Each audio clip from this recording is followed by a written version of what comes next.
প্রতিশ্রুতি পূরণে মুখ্যমন্ত্রী মমতা বন্দ্যোপাধ্যায়ের নির্দেশে বারুইপুর কিষাণ মান্ডিতে সায়নী ঘোষ।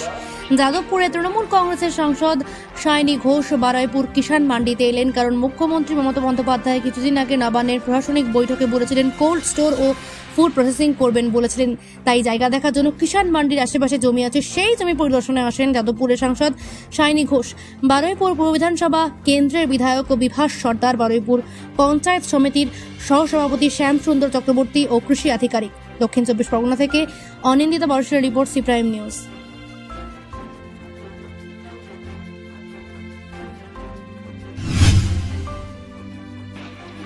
দিদি, আজকের এই বারুইপুরের আশা যে ফুড প্রসেসিং সেন্টার তৈরি হতে চলেছে আগামী দিনে বারুইপুর বিধায়কের একটা পূর্ব পরিকল্পনা ছিল এবং তার ঐকান্তিক প্রচেষ্টা, তার সঙ্গে মমতা বন্দ্যোপাধ্যায় তার সমর্থন, তার সহযোগিতা না থাকলে আমি মনে করি যে এটা কোনোটাই করা সম্ভব না। এখনও এটা একটা আন্ডার প্রসেস রয়েছে, একটা ফুড প্রসেসিং কাম কোল্ড স্টোরেজ। আপনারা জানেন যে বারুইপুরের ফল একটা প্রচণ্ড স্পিলেজ ওয়েস্টেজের মধ্যে দিয়ে যায়।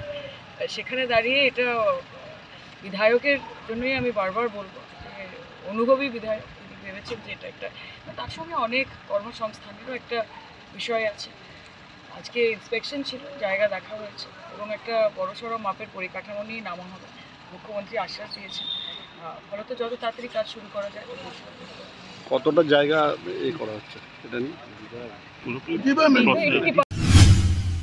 এরকমভাবে জমি তো এখানে প্রচুর আছে, সরকারিভাবে কৃষি জমি এখানে প্রচুর আছে, সুতরাং জমির কোনো সমস্যা নেই। এটা বারুইপুরের মানুষের স্বপ্ন, দীর্ঘদিন থেকে চাহিদা। যে আপনারা জানেন নামজাম পেয়ারা লিচু বারুইপুরের সুবিখ্যাত ফলের যে প্রশাসনের যেটা প্রয়োজন ছিল এবং কৌশলের প্রয়োজন ছিল, সে মাননীয় মুখ্যমন্ত্রী এটা চেষ্টা করছেন খুব তাড়াতাড়ি বারুইপুরবাসীর পক্ষে একটা সুযোগ। এখানে কি দুটোই হতে পারে, কোল্ড স্টোরেজও হবে আবার মানে লোকসভা ভোটে যে নির্বাচনী প্রচারে যে দিয়েছিলেন, কথা দিয়েছিলেন, সেটাই এখন আরম্ভ হচ্ছে।